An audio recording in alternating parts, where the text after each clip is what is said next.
Maik Kalamus avaldas... Parim karistus praegult Martin Lainele oleks ta laulu sisse panna, nii et kõik, kes teevad järgmist, siis eurolaulu, pange ta sisse, sealt ta enam välja ei saa. Ja ma mõtlesin, why not? Millest küsse?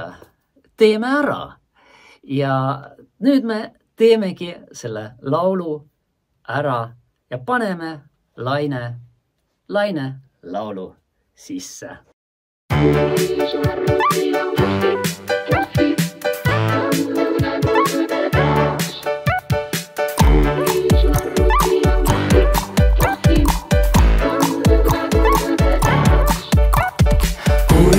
su arvutil on klahvid, tundub nagu tõde kaoks. Kui sa Delfis ikka klahvid, palka jätkub Laine jaoks.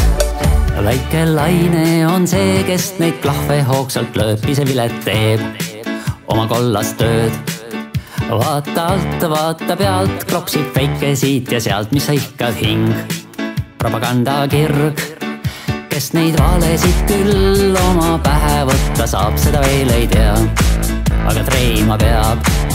Aga kindel on see, poiss saab palka selle eest, et suunab veel õiges eeskluses.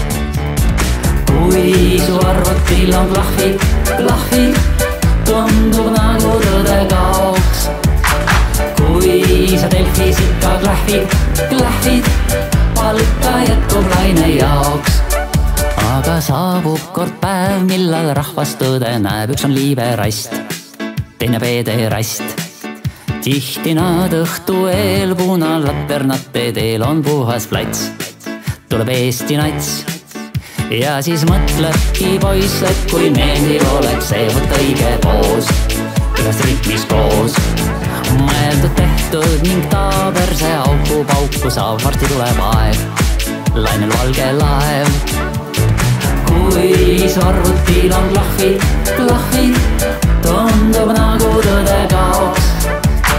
Kui sa Delfis ikka klahvid, palka jätkub Laine jaoks. Kui su arvutil on klahvid, tundub nagu tõde kaoks. Kui sa Delfis ikka klahvid, palka jätkub Laine jaoks. Paka mu kullakesed, paka mu kullakesed, paka mu kullakesed.